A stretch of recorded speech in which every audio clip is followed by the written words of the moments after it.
Hello friends, study with Krishna channel में एक बार आपका फिर स्वागत है। भारत में धार्मिक एवं सामाजिक सुधार आंदोलन के विषय में हम पढ़ रहे हैं और आज की इस क्लास में हम चर्चा करेंगे थियोसॉफिकल सोसाइटी के विषय में।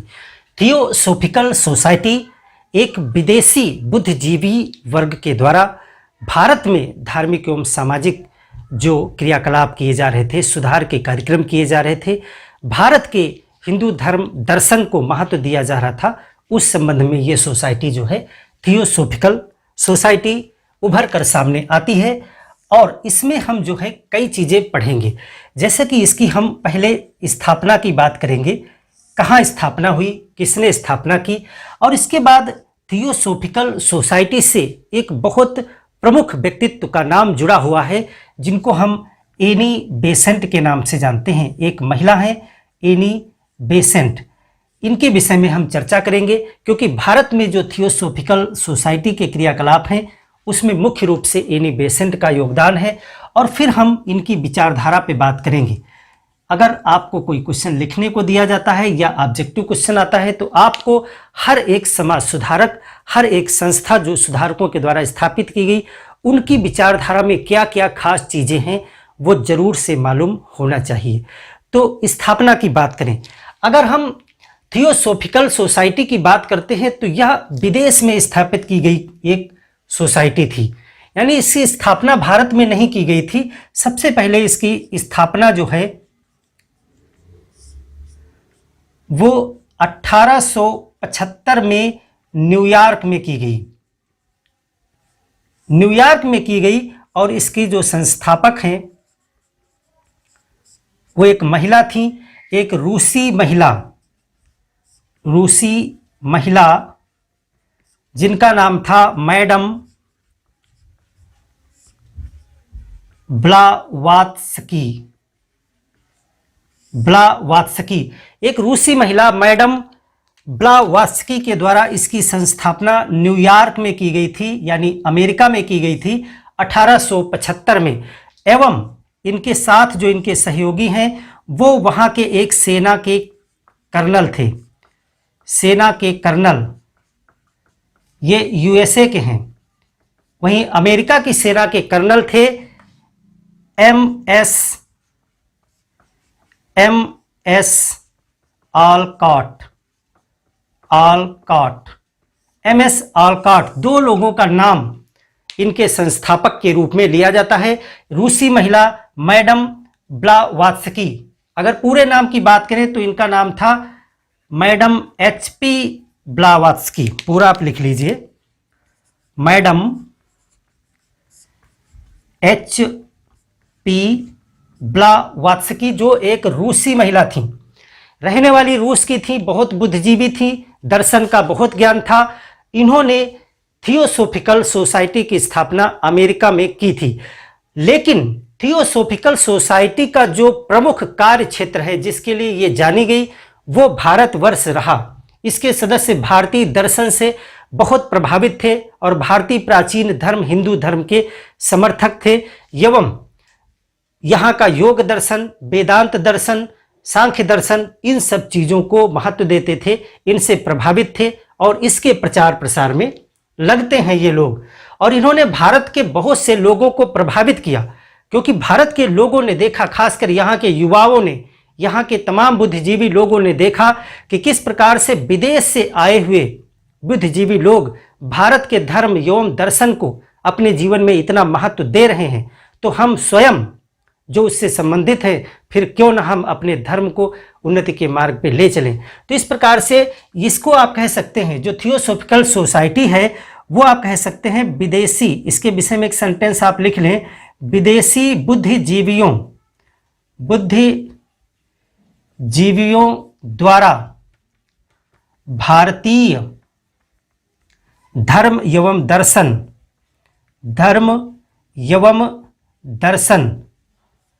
को प्रोत्साहन। इस सोसाइटी के द्वारा भारतीय धर्म एवं दर्शन को महत्व दिया गया। हालांकि इसमें जितने भी ज्यादातर कार्यकर्ता थे वो सब विदेश से संबंध रखते थे। संस्थापिका रूस की हैं, यूएसए अमेरिका के कर्नल एम एस आलकाट, इनके द्वारा स्थापना की जाती है और इसका मुख्यालय न्यूयॉर्क में था। इसके बाद 1875 में स्थापना हुई। 1879 में इसका मुख्यालय जो है वो बंबई को बनाया गया। इसका मुख्यालय कहाँ आ गया?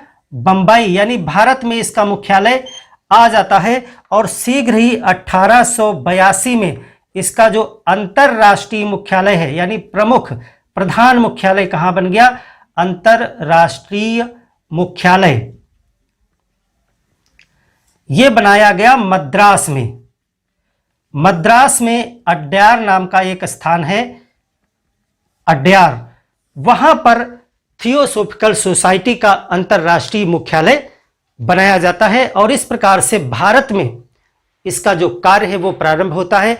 और इसकी शाखाएं आप देखते हैं, मद्रास के अलावा इसकी शाखाएं महाराष्ट्र, बंगलौर, इन सब जगहों पर इसकी शाखाएं खुलती चली जाती हैं। और बहुत सारी शाखाएं थियोसॉफिकल सोसाइटी की भारत में खोली जाती हैं और अपना ये प्रचार प्रसार का कार्य शुरू करते हैं। जो मुख्य रूप से हम बात करेंगे वो एनी बेसेंट के विषय में बात करेंगे, क्योंकि भारत में जो थियोसॉफिकल सोसाइटी का कार्य दिखाई पड़ता है और हमारे भारत के राष्ट्रीय आंदोलन में जो कार्य दिखाई पड़ता है वह मुख्य रूप से एनी बेसेंट के द्वारा किया गया। तो एनी बेसेंट किस प्रकार से थियोसॉफिकल सोसाइटी में आई, सबसे पहले हम इस पे बात करेंगे। ये एक आयरलैंड की आयरिश महिला थी। ये एक आयरिश महिला है। सबसे पहले आप इस पे बात करें, ये एक आयरिश महिला है, क्योंकि ये क्वेश्चन कई बार पूछा गया कि एनी बेसेंट कहाँ की निवासी थी। तो यह एक आयरिश महिला है, आयरलैंड की रहने वाली है और 1888 में थियोसॉफिकल सोसाइटी की सदस्य बनी थी। थियोसॉफिकल सोसाइटी की सदस्य, और ये भारत से नहीं जुड़ी थी, ये इंग्लैंड में सदस्य बनी थी। इंग्लैंड में इन्होंने जो थियोसॉफिकल सोसाइटी की सदस्यता ली वो इंग्लैंड में ली और ये आयरिश महिला हैं। इसके बाद 1893 में जो विश्व धर्म सम्मेलन शिकागो में हुआ, जहां पर भारत से हिंदू धर्म के प्रतिनिधि के रूप में स्वामी विवेकानंद ने जाकर के अपने ओजपूर्ण भाषण के द्वारा पूरे विश्व में जो नव हिंदू धर्म की जागृति, भारतीय धर्म की जो है ख्याति को विश्व तक लेकर के वो गए। उसी विश्व धर्म सम्मेलन में एनी बेसेंट भी शामिल हुई थी। 1893 में ये जो है विश्व धर्म सम्मेलन, आपसे क्वेश्चन पूछा जाता है कि स्वामी विवेकानंद के अतिरिक्त निम्नलिखित में से कौन विश्व धर्म सम्मेलन में शरीक हुआ था, तो वहां पर एनी बेसेंट को आप टिक करेंगे। विश्व धर्म सम्मेलन कहाँ हुआ था? शिकागो। शिकागो शहर जो है वो अमेरिका में स्थित है। आप हमें कमेंट करके बताएं, अगर आप मैपिंग अच्छे से किए हैं तो आप बताइए शिकागो शहर अमेरिका की किस झील के किनारे, किस झील के तट पर स्थित है। वेरी इंपॉर्टेंट क्वेश्चन है, अगर आप इसका जवाब देते हैं मैं निश्चित रिप्लाई करूंगा उसका। तो विश्व धर्म सम्मेलन शिकागो, वहां पर ये सम्मिलित होती हैं, सम्मिलित हुई। विश्व धर्म सम्मेलन से वापस आने के बाद हमने देखा था कि 1893 में विश्व धर्म सम्मेलन हुआ, वहां से वापस आकर के स्वामी विवेकानंद ने यहां पर रामकृष्ण मिशन की स्थापना की थी। तो वैसे ही जब विश्व धर्म सम्मेलन से वापस आई एनी बेसेंट, इनको बसंती देवी भी कहा जाता है, इनको मां बसंती भी भारतीय लोग कहते हैं। आप कहीं पे नोट डाउन कर लें, इनको मां बसंती भारतीय लोग कहते थे, भारतीय लोग, क्योंकि बेसेंट नाम इंग्लिश का नाम है, उसी से जो है बसंती नाम इनका रखा गया। और बसंती देवी, महात्मा गांधी जैसे जो नेता थे वो इनको बसंती देवी के नाम से पुकारते थे। जैसे आप इसमें गांधी जी लिख लीजिए, गांधी जी हैं इत्यादि जो बड़े नेता थे वो इनको बसंती देवी भी कहते थे। एनी बेसेंट तो इनका नाम था ही। तो ये जो है वहां से वापस आई 1898 में वाराणसी में 1898 में वाराणसी में इन्होंने जो काशी नरेश थे उस समय, काशी नरेश महाराज प्रभु नारायण सिंह, वाराणसी में काशी नरेश महाराज प्रभु नारायण सिंह से इन्होंने जमीन प्राप्त की और वहां पे एक शैक्षणिक संस्था खोली, एक विद्यालय की स्थापना की जिसका नाम था central Hindu college. Central Hindu college की स्थापना की, कॉलेज की स्थापना। सेंट्रल हिंदू कॉलेज वाराणसी में इन्होंने स्थापित किया और उसके लिए काशी नरेश महाराज प्रभु नारायण सिंह ने जो है काफी जमीन मुहैया कराई थी, उपलब्ध कराई थी। सेंट्रल हिंदू कॉलेज वर्तमान समय में आप इसको एक बहुत बड़ी और बहुत फेमस यूनिवर्सिटी के रूप में जानते हैं, जो केंद्रीय विश्वविद्यालय के रूप में जानते हैं। इसको जो है बाद में 1916 में पंडित मदन मोहन मालवीय के प्रयास से, उन्हीं के द्वारा, ये लॉयर थे, उन्हीं के प्रयास से ये जो सेंट्रल हिंदू कॉलेज है ये बनारस हिंदू विश्वविद्यालय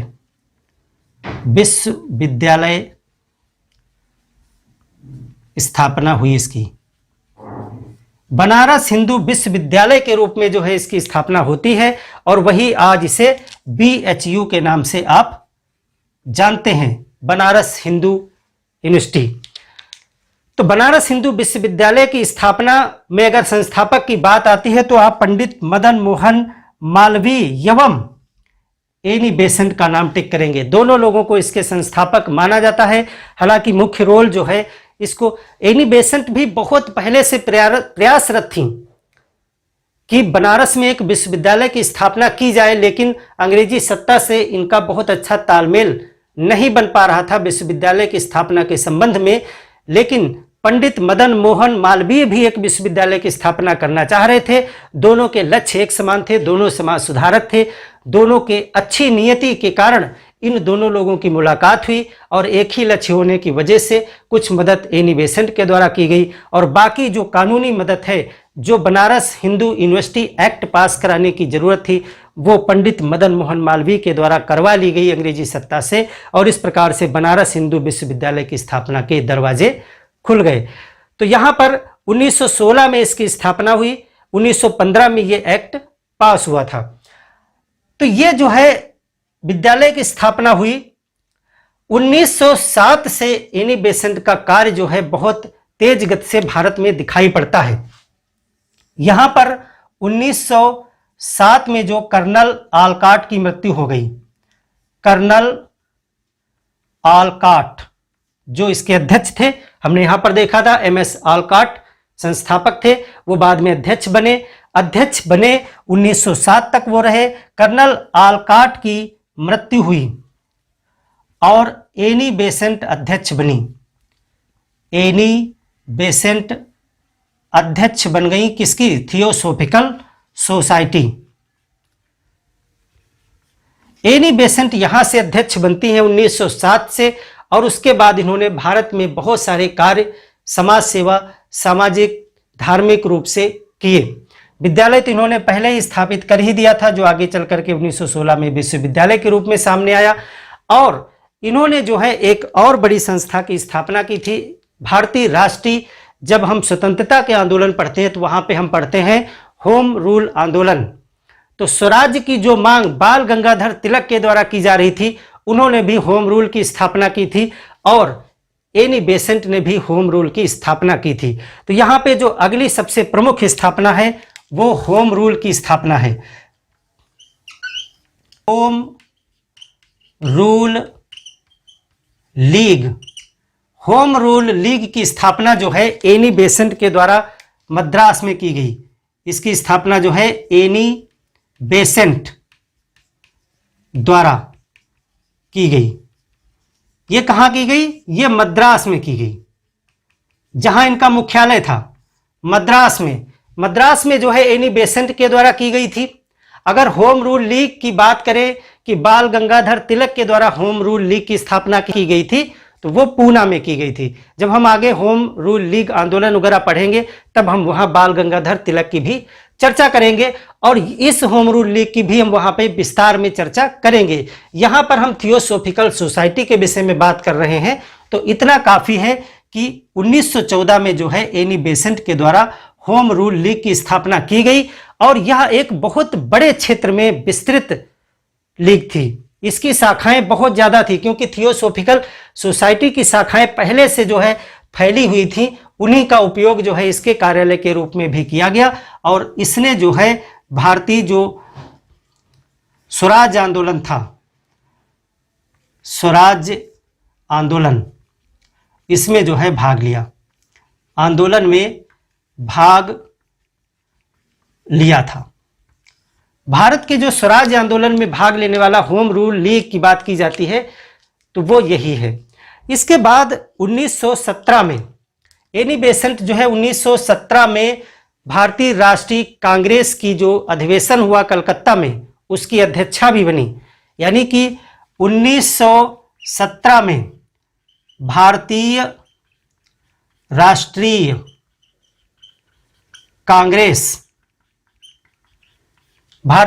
कांग्रेस का अधिवेशन होता था अलग अलग जगह पे हर वर्ष। तो वहां पे कलकत्ता अधिवेशन होता है, कलकत्ता अधिवेशन की अध्यक्ष बनी थी ये। 1917 के कलकत्ता अधिवेशन की अध्यक्ष एनी बेसेंट बनती हैं और यह भारतीय राष्ट्रीय कांग्रेस के अधिवेशनों में प्रथम महिला अध्यक्ष के रूप में जानी जाती हैं। इसके पहले कोई भी महिला अध्यक्ष नहीं बनी थी। तो आप यहां नोट कर सकते हैं, प्रथम महिला अध्यक्ष। हालांकि जब क्वेश्चन इस प्रकार से आता है कि भारतीय राष्ट्रीय कांग्रेस की प्रथम महिला अध्यक्ष जो भारतीय थी वो सरोजिनी नायडू थी। क्वेश्चन दो प्रकार से आएगा। अगर आपसे पूछा जाता है कि भारतीय राष्ट्रीय कांग्रेस की प्रथम महिला अध्यक्ष, तो एनी बेसेंट का नाम आप टिक करेंगे। प्रथम भारतीय महिला अध्यक्ष, तो वहां पे सरोजिनी नायडू का नाम आप टिक करेंगे क्योंकि एनी बेसेंट जो है वो एक आयरिश महिला थी। हालांकि इन्होंने भारतीय हिंदू धर्म को इतना आत्मसात किया था कि ये हिंदू बन गई थी, लेकिन फिर भी ये महिला जो है वो आयरिश महिला थी। तो जब भारतीय महिला की बात करेंगे तो सरोजिनी नायडू को टिक करेंगे और प्रथम महिला अध्यक्ष की बात करेंगे तो एनी बेसेंट को टिक करेंगे। तो इस प्रकार से होम रूल लीग और कांग्रेस की अध्यक्ष भी बनी और इसके बाद इन्होंने अपना जो राजनीतिक जीवन है उससे संन्यास ले लिया था इन्होंने 1924 में।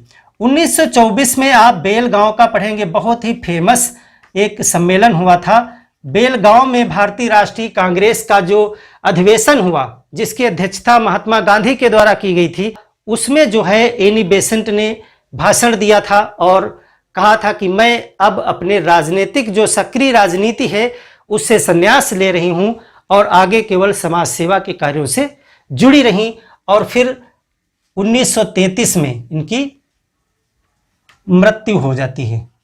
1933 में इनकी मृत्यु हो जाती है। जीवन पर्यंत ये भारतीय समाज और उससे जुड़े लोगों को अपनी सेवाओं के द्वारा लाभान्वित करती रहीं।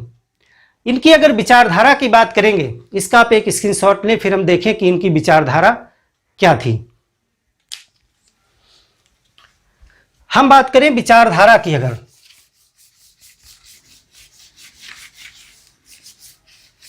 तो विचारधारा में आप नोट करेंगे कि ये हिंदू धर्म से प्रभावित थी, खास करके भारतीय दर्शन, भारतीय हिंदू दर्शन, योग दर्शन, सांख्य दर्शन, वेदांत, ये सभी जो प्राचीन हिंदू धर्म के दर्शन थे उनसे ये प्रभावित थी और आत्मा की अमरता में विश्वास है, आत्मा की अमरता, पुनर्जन्म, ये सभी क्वेश्चन आपसे पूछे जाते हैं, इसीलिए आपको ये मैं बता रहा हूं कि पुनर्जन्म में विश्वास है। कर्म का सिद्धांत, कर्म का सिद्धांत मैं आपको बता चुका हूं पीछे क्या है। कर्म के सिद्धांत में इनको विश्वास है। और जितनी भी सामाजिक बुराइयां, जैसे कि बाल विवाह, कन्या हत्या आदि का इन्होंने विरोध किया है। सामाजिक रूप से इन्होंने सभी कुरीतियों को दूर करने का प्रयास भी किया है और भारतीय दर्शन को इन्होंने प्रचारित और प्रसारित किया है। विदेशियों के द्वारा किया जाने वाला यह सबसे सराहनीय प्रयास थियोसॉफिकल सोसाइटी, जिसमें कि विदेशी बुद्धिजीवियों के द्वारा भारतीय दर्शन को बहुत प्रभावी तरीके से प्रचारित और प्रसारित किया गया था। तो इस प्रकार से ये इनकी विचारधारा जो है निकल के आती है। कुछ मैगजीन इनके द्वारा निकाली गई, उनके विषय में आप लिखें। जैसे कि एक मैगजीन निकाली गई थी कॉमनवील एक पत्रिका थी। ये पत्रिकाएं हैं इनकी, कॉमनवील पत्रिका और न्यू इंडिया, दो पत्रिकाएं थी जिनके माध्यम से एनी बेसेंट की विचारधाराएं छपती रहती थीं। और ये दोनों अंग्रेजी की पत्रिका थीं। ये दोनों अंग्रेजी भाषा में हैं और दोनों ही साप्ताहिक हैं। तो ये एनी बेसेंट की दो पत्रिकाएं जो उस समय होम रूल लीग आंदोलन के समय भी कॉमनवेल्थ और न्यू इंडिया को बहुत ज़्यादा अच्छी तरीके से प्रयोग किया गया था। तो थियोसॉफिकल सोसाइटी के विषय में इतना बहुत है आपके सिलेबस के हिसाब से। मिलते हैं एक और बेहतर क्लास में, तब तक के लिए धन्यवाद।